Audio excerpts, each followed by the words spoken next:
In 2007, I started doing a documentary about Fox News, Bill O'Reilly, Dr. Lamont Hill.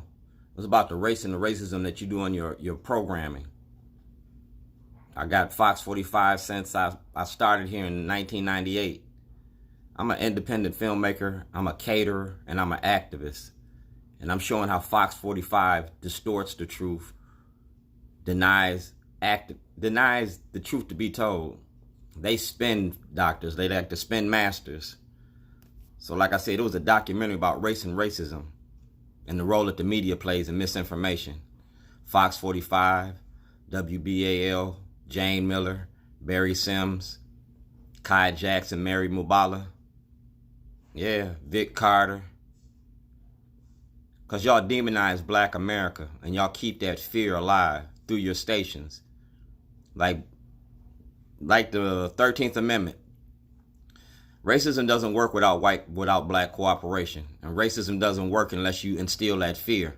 And that's what Fox45 does. Y'all had the movie come out, Bombshell. Well, I had a documentary in the movie. It was called Portraits of a Letter. And it's online. It's on YouTube. A clip of it is on YouTube. On February the 7th, 2011, the state of Maryland took 13 movies from me. One of the movies was all about Fox45. One of the movies was about Scott Schellenberger. One of the movies was about the Maryland Black Caucus and our elected officials.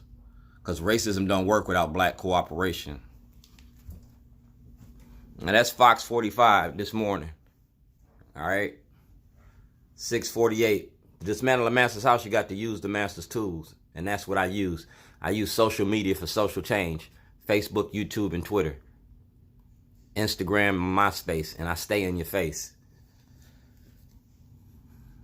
Governor Hogan got this since 2014. That's Judge Bennett. All right. 2018. That's Governor Larry Hogan. That's Bobby Zirkin. And that's Chairman Valario. Judge Bennett is he's the one that sat on the gun task force. He was the judge on the gun task force. Now, I done contacted Robert Hur, the Department of Justice. I got a Department of Justice ID number. It's making a movie about your prison industry and the money you make off of black bodies. This is a Spring Grove Medical Facility, and y'all got opioid abuses here. Y'all got opioid abuses here. A lot of them. I signed my movie release, Parole and Probation. You got an hour-and-a-half interview that I did with Adam May. An hour-and-a-half interview that I did with Adam May. And you need to turn that whole hour-and-a-half interview over to the Maryland Black Legislative Caucus. It's making a movie about your prison industry. Racism don't work without Black cooperation. So just like Martin Luther King did from Letters from a Birmingham Jail, you see the date of that? 2011, 1/17/2011. Y'all locked me up because I applied for Martin Luther King's job. If you go to State's Attorney Greg Bernstein, I got him on video when I handed him my whistleblower's complaint. On February the 2nd, I blew the whistle on y'all and I had my time stamp. It was about your prison industry and mass incarceration. It was about your prison industry and mass incarceration. Education, our lifeline. In the school to prison pipeline. And that's what I did. All right? I put it all on film so nobody can say that they don't know. You feel me? I served you up. And now I'm ready to send this to Hollywood. It's the art of getting money. That's the 2011 case. That's the 2010 case when Baltimore City Police Department came into my house and put guns to my head and threatened my life. That's my DOJ number, 2911907, Department of Justice. And that's me in Annapolis, because I come to Annapolis a lot. Convicts, lawyers call confessions coerced. Well, I'm going to file a $2.5 billion class action lawsuit about that. And I started this with Chief Justice Roberts of the Supreme Court. All right, in 2007. He told me to go for a writ of certiorari. All right. But in my progress, in my quest to take y'all to court, you locked me up in Illinois. So while I was in Illinois, I kept a jailhouse diary. Thank you for your correspondence. All right. Please allow 30 to 60 days. See that? That's President Obama and Bill and Mr. Gates and Gates, Obama, and Crowley. That's Kerry Cogwell. That's President Obama's, Senator Obama's, when he was Senator Obama. And that's City Hall, because I gave this to City Hall. I gave it to the city solicitor on February the 2nd. Release all materials to the voters. That's Governor O'Malley's parole and probation. That's me serving you up. Freedom of Information Act. Go to the Baltimore Sun, ABC, NBC, 98 Rock, and 92Q. Larry Young. Go to Roland Martin, because like I said, that's the date. Roland Martin in Chicago. That's when he was in Chicago in 2009. Property release. There you go. Whistleblower to the president. All right. 2016. Because I had to prepare everything that you took from me. And I prepared it very well. All right. Got about 3 pages of this.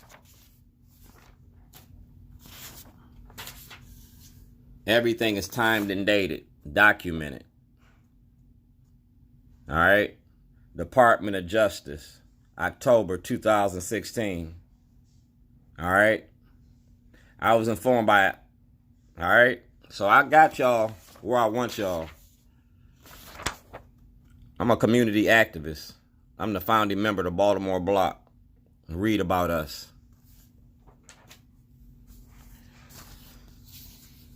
That's Senator Conyers of Detroit or Michigan. And he got that.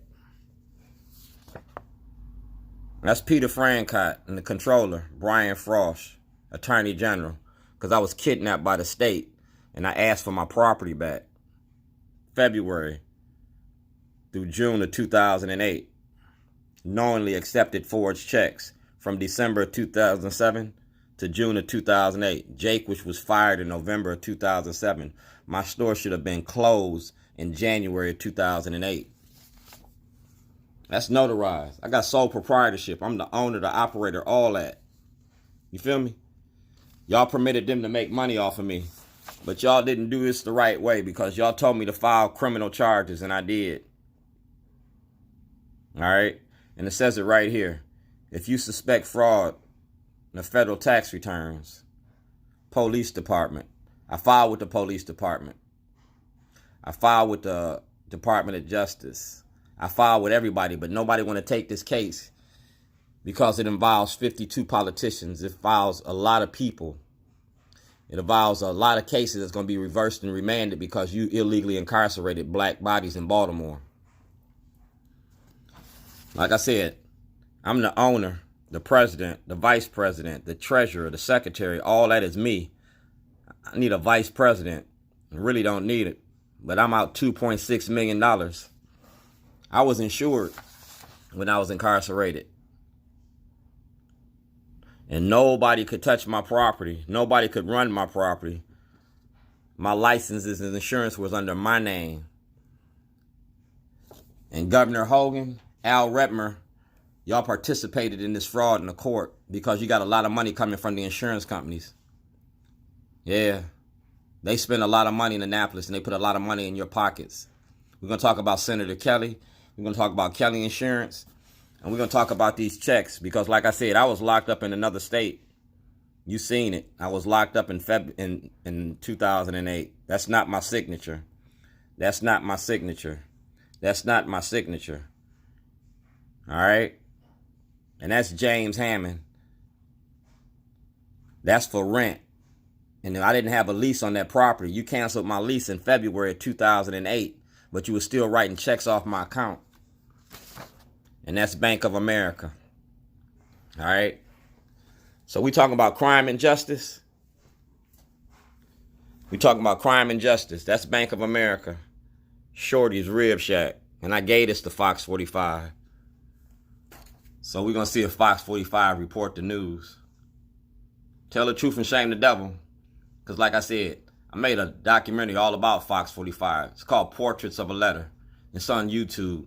At least the clip is. They took the storyboard. It's one of the 13 movies because y'all got 13 ghosts. And Governor Hogan's on the movie too. So Kwasi Mfume's in the movie. He's taking Congressman Cummings' seat. So Kwasi Mfume got to take my whistleblower's application. And when I see Fox45 in the streets, I'm going to mic check you and shut you down. I got enough times where I shut y'all down already. I'm going to make a movie about mic check. Shut them down, Shorty.